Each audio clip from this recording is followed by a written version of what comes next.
These are the notes for AP Calculus on the topic of exponents, radicals, and simplifying.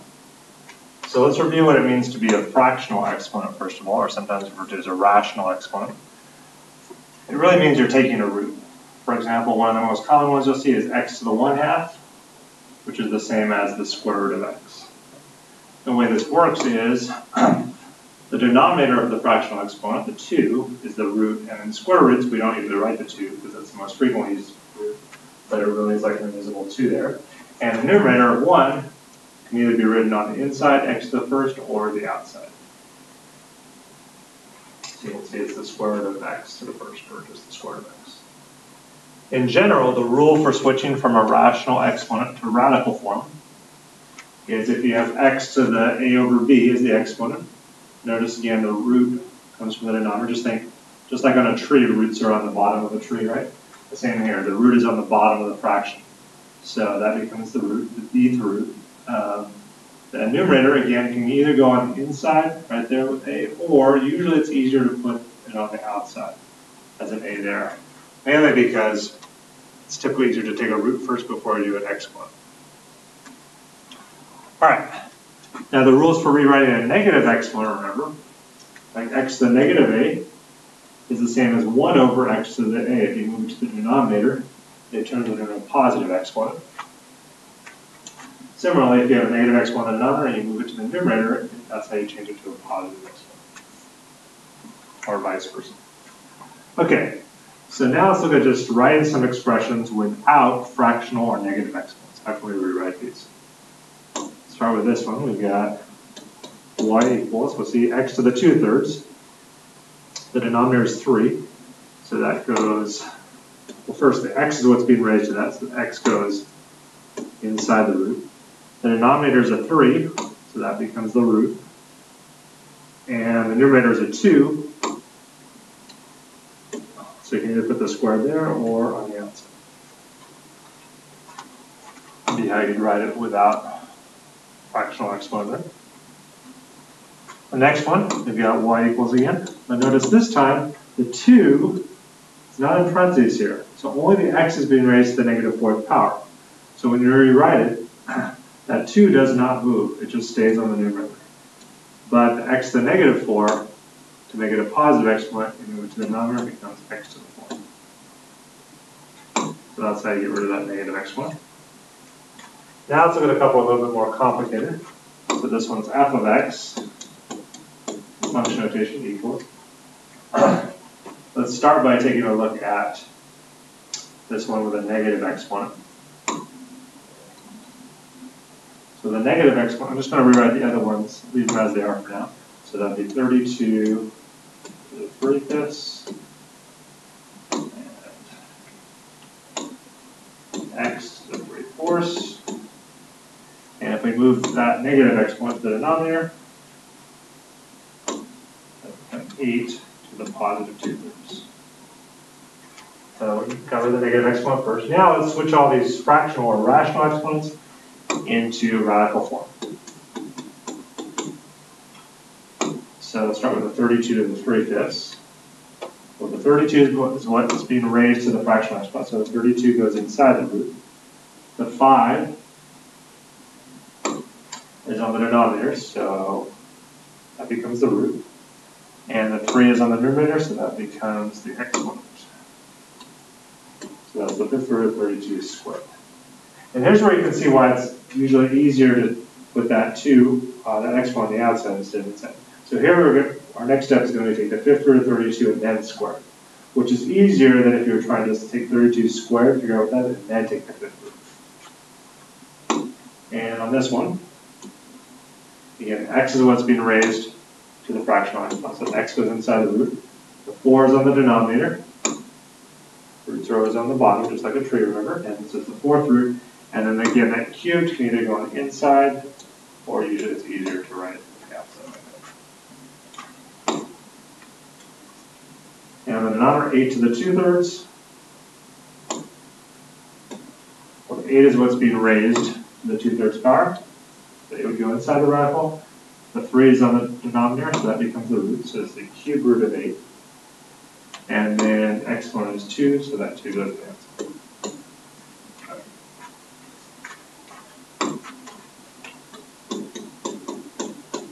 Now let's just evaluate this. Well, the fifth root of 32, it's made up of 5 2's, is 2. Squared gives you 4. We still have the fourth root of x cubed. Divided by the cube root of 8 is 2, squared is 4.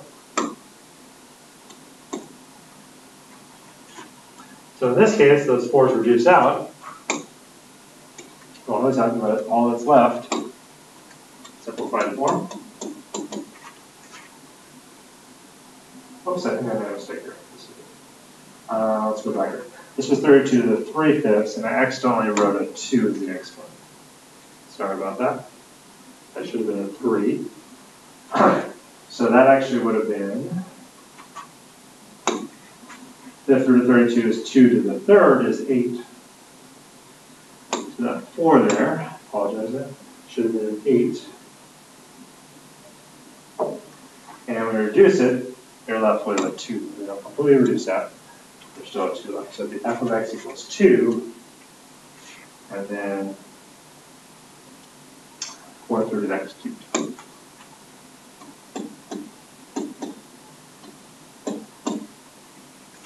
So that would be your simplified answer there.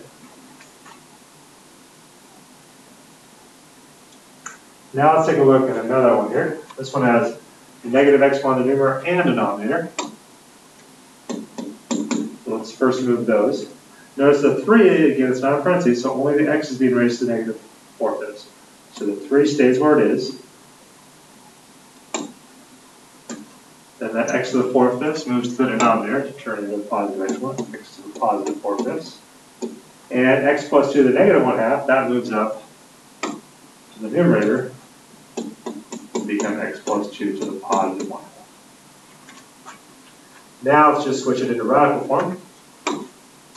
So we have y equals 3, and we put that in radical form. It becomes x plus 2 goes inside there. The root is 2, so it's a square root to the first power, and you don't have to write either one of those, although you could. If you don't write a number there on a root, it automatically becomes a square root, since that's the most frequently used root. And x to the 4/5, inside the radical would be x. 5 becomes the root, that's on the denominator, and then that's to the 4th power.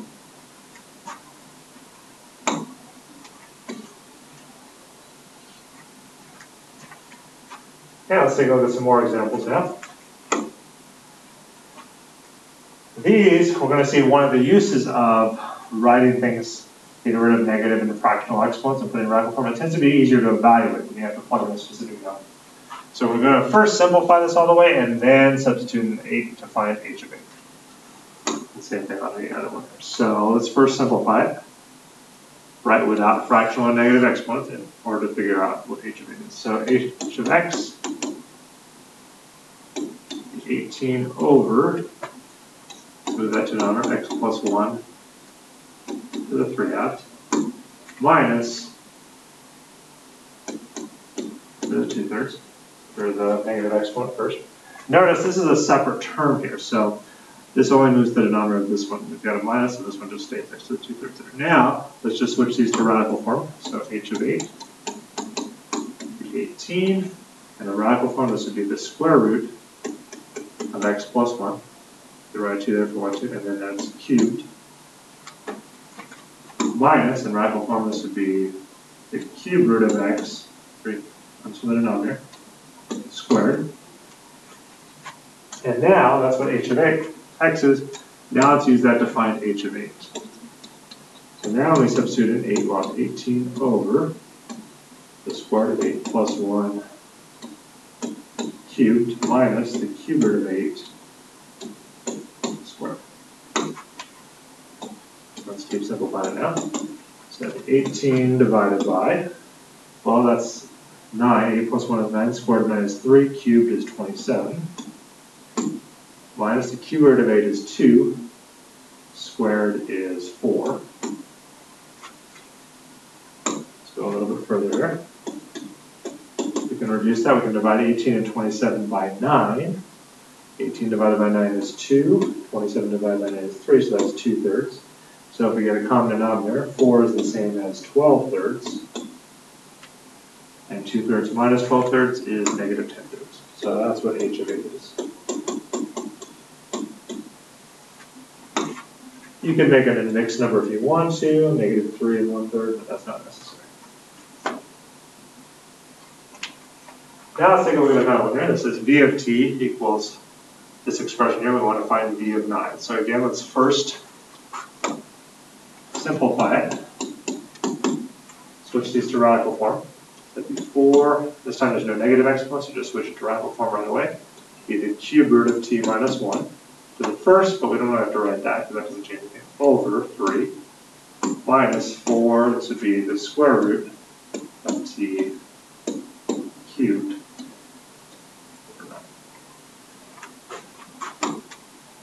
And now let's go ahead and substitute in 9. V of 9 would be 4 cube root of 9 minus 1 over 3 minus 4 square root of 9 cubed over 9. So v of 9, this would be 4, that'd be the cube root of 8. And that's what 8, cube root of 8 is 2. 3 minus 4, this would be the square root of 9 is 3, cubed is 27.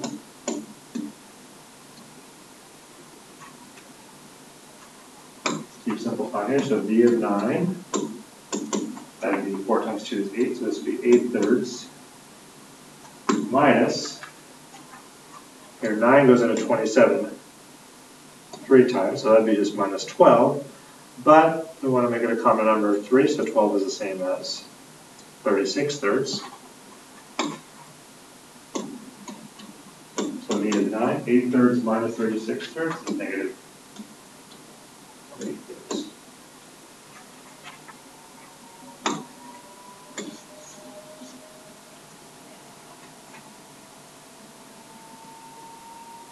Okay, let's take a look at some more examples. So these ones might be a little more familiar to you. Now let's put this together with factoring. And you may not be used to factoring when you have negative and fractional exponents. But the same rule applies as with other factoring. You always look for a GCF first, and you always factor out the lowest exponent for each common term, just like you do normally.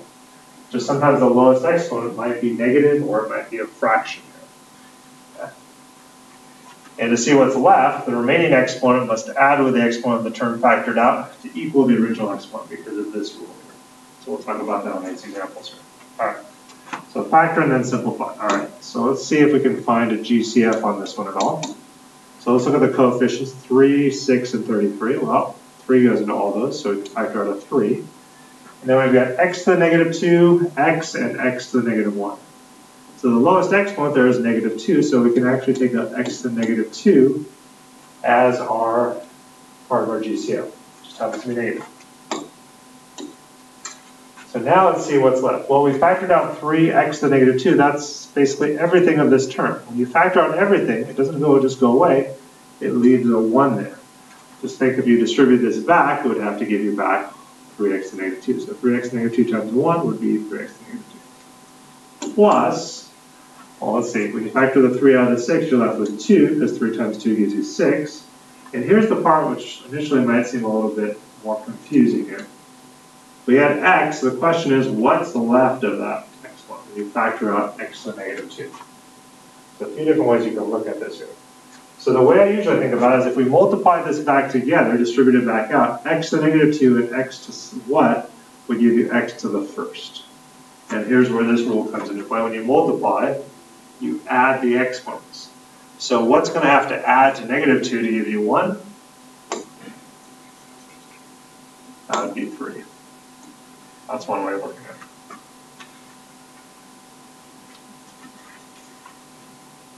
Another way to look at it is just when you factor something out with exponents, you're really subtracting that exponent.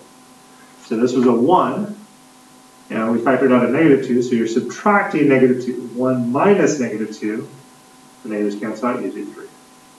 So either way, whichever is easier for you to think about. And then minus 3 times 1 gives you 33 is 11. and then x to the what would be left there. Again, you can think about it two ways. What would you have to add to -2 to give you back -1? Well, that would be just 1, or you can just write as x. Or we had -1 minus -2 is like +2 gives you 1. And finally, to get rid of this negative exponent here, now that it's factored out, we can move it to the denominator. So it would be 3,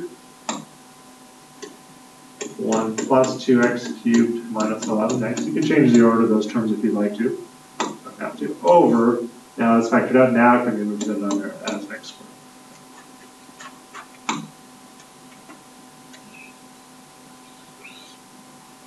Let's take a look at another one, this time with not just negative exponents, but also fractional exponents.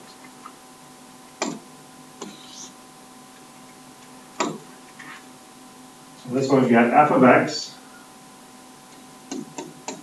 equals, we've got a bunch of things multiplied together here, and then there's the plus sign. So think of this, when you're looking for the GCF, as like your first term, plus this is your second term. So let's find the GCF. Let's start with the easy part on the outside. Look at the 4x and the x squared. Well, you can take out an x, they're both of those, right?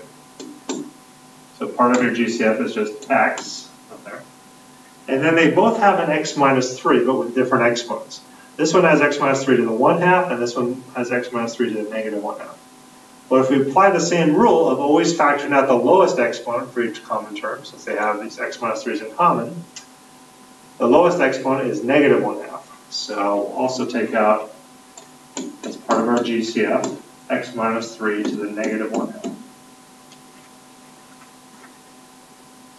And now again we have to put down what's left in each term. Well, we didn't factor out the 4, so the 4 is still there, but we did factor out the x, so that's gone. And then again, maybe the trickiest part of this is figuring out what's left of this x minus 3. What exponent should that be? So again, there's two ways of thinking about this that I showed you. X to the -1/2, we factored out it was x to the 1/2. So what would this have to be? So when you multiply this back, you add them up and it would give you back 1/2. So -1/2 plus what is positive 1/2? Well, that would be 2/2, right? 2/2 and -1/2 gives you 1/2, but that's just 1. Or, again, if you just want to realize when you factor out, you're really subtracting that exponent.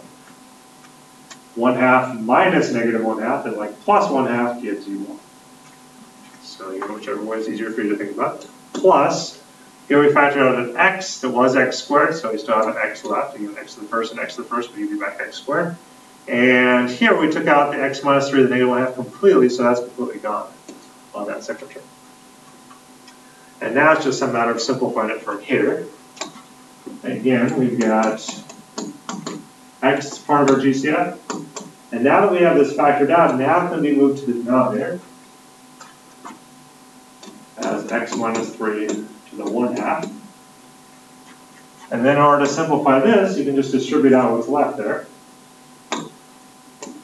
If you distribute out the 4 times x is 4x, 4 times -3, -12, and then we've just got plus x. Then we can combine like terms there, and we can switch the denominator into radical form. So we've got x, 4x plus x is 5x minus 12, and then switching the denominator into radical form, that would be the square root of x minus 3. And in this form, it's actually, when we started using calculus to do some things with these, this form that we have here at the end is going to be much, much easier to work with than our original form we have here. So that's why you guys practice getting used to really sharpening and enhancing your algebra skills. All right, let's take a look at one more example. It's a little bit different. So it says, demonstrate that the two sides of the equation are equivalent, or equal, by simplifying only the left side to make it look identical to the right side. So the nice thing about this, we know what the answer is on the right. We know it should simplify to be this. So it should be easy to tell if you get the right answer. But we have to show the steps that lead to that. So let's take a look. Again, always look for a GCF first. So notice all these are multiplied together. So that's like your first term. Plus, there's our second term. So do we have a GCF? Let's see. Well, they both have x squared plus 1, but to different exponents. So how do we decide which exponent to factor out? Just like the other ones, we use the lowest exponent. The negative 3/2, that's lower than negative 1/2. So we factor it out to the negative 3/2. And then, we're just working on the left side. Then we're going to put down what's left of each term. So when we put down what's left of each term, this is completely gone now, right? So that's gone from that term. And notice we've got negative 1/2 times 2. Well, the 2's just reduced out, don't they?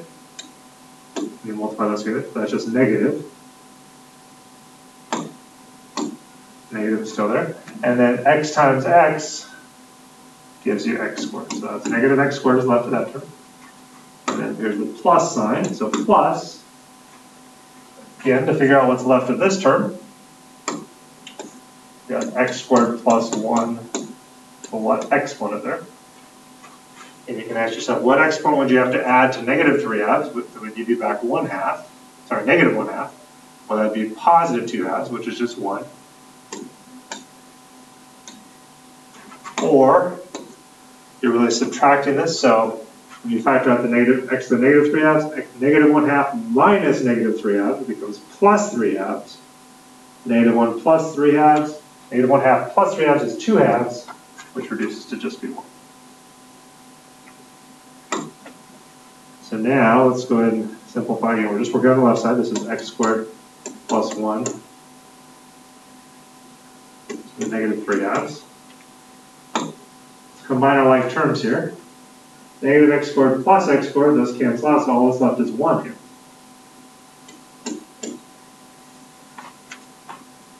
Well, that doesn't multiply by 1 doesn't change at all. So now if we just switch this to the denominator, to get rid of the negative exponent, that would be x squared plus 1 to the positive 3/2. And then switch it out of rational exponent to radical form would be 1 over the square root of x squared plus 1 cubed. And you can see that it does match up with the right side there, so it shows it is equivalent.